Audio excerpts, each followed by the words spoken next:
ओए शेरू क्या हाल है सर? ठीक ठाक, अल्लाह का शुक्र। कैसे गुजर रही है अच्छी गुजर रही है सर। सुना है ये यूनिवर्सिटियों के पास पैसे नहीं है पेंशन के। यूनिवर्सिटियों के पास पैसे नहीं है तनख्वाहों के पेंशन के। ज़रा सारों की तो नहीं होगी लेकिन तादाद बढ़ गई है और ये सही है। अब मुझे बलूचिस्तान यूनिवर्सिटी आज 26 दिसंबर है, मुझे नवंबर की पेंशन नहीं मिली। और फिर वहाँ हम तो यहाँ बैठे हैं, वो बेचारे कोशिश करते हैं रोडों पे हड़ दूड़, पढ़ाते कम हैं और हुकूमत के खिलाफ एहतजाज करते हैं। सर आप तो प्रोफेसर रहे हैं, वीसी रहे हैं, ये क्यों है सर? इसकी क्या वजह है? यार इसकी तो कई वजह होंगी लेकिन जो बड़ी वजह है, ये एक्चुअली स्टोरी ये है कि 2000 में और 2001 में अताउर रहमान जो कि मुशर्रफ के करीब हो गया, मुशर्रफ टुक ओवर, स्याह सफेद का मालिक था, मिलिट्री जनरल, डिक्टेटर और इनलाइटेंड मॉडरेट भी अपने आप को कहता था। वो ना डिक्टेटर जो एक जमहूरियत को टप्पल करके आए, वो इनलाइटेंड मॉडरेट तो नहीं हो सकता। बट एनी हाउ चलता है।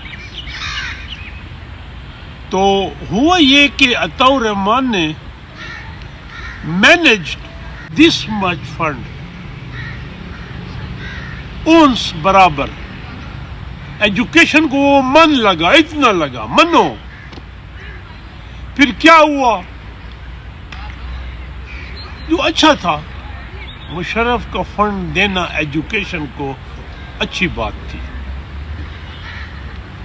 अब हुआ ये कि अननेसेसरीली इंडिया में आज भी नहीं है, इंडिया का हायर एजुकेशन हमसे ज़्यादा एडवांस है लेकिन वहाँ हायर एजुकेशन कमीशन नहीं है। इन्होंने हायर एजुकेशन कमीशन बना लिया 2002 में। फिर फंड, यार इतने फंड थे, प्रोजेक्ट लेके ले गए 3 करोड़ का, वो कहते छोड़ 30 करोड़ कब ले आ।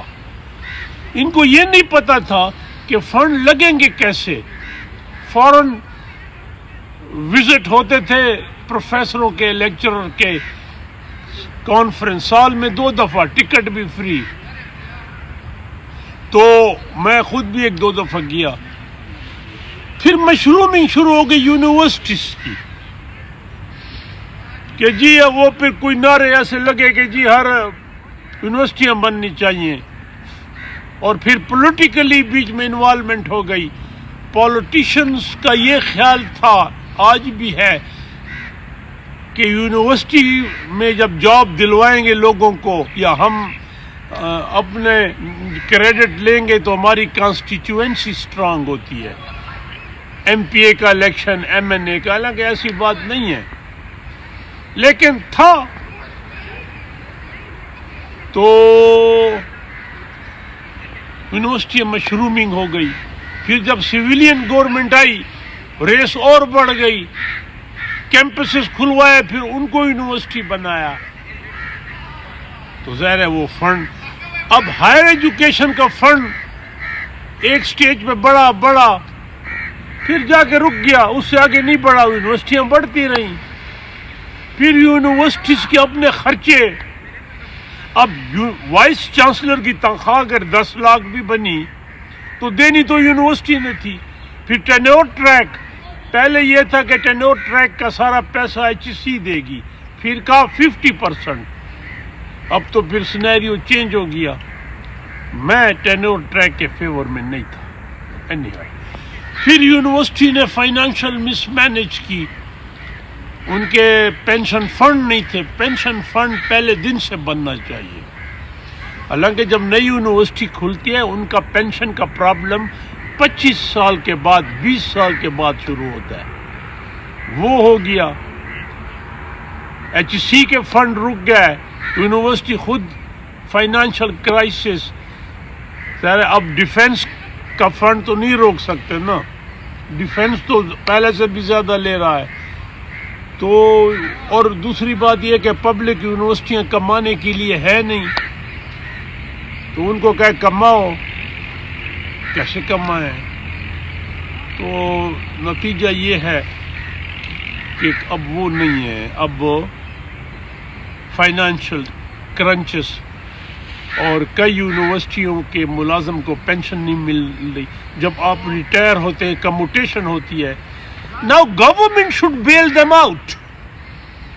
اور پہلے تو گورنمنٹ یہ کرے, خدا کرے یہ ہو کہ آئندہ 10 سال تک یونیورسٹیاں نئی نہیں بنیں گی. بن رہی ہیں, اور میرا کیمپس تھا لیا یونیورسٹی ہو گئی. تو غازی کیمپس تھا BZU کا. تو یہ ہے فائنانشل کرنچز ہو گئی, اور گورنمنٹ نے فنڈ نہیں دیے, تو یونیورسٹیاں تو ایسے نہیں چلتی. تو ریٹائرمنٹ پہ پرابلم, پینشن. مجھے کئی 2.5 مہینے یونیورسٹی آف بلوچستان کی پینشن نہیں ہے. یہ اسلامیہ یونیورسٹی بہاولپور کا پروفیسر ابھی تھوڑی دیر پہلے مجھے ملا, اس نے کہا تنخواہوں کے پیسے نہیں ہیں. حالانکہ وہ بڑی خوشحال یونیورسٹی تھی. جب میں ایگزیکٹو ڈائریکٹر تھا سن 14-15 میں, وہ بڑی خوشحال یونیورسٹی تھی, بہت فنڈ تھا. تو یہ تھا, یہ اسٹوری ہے. Thank you sir.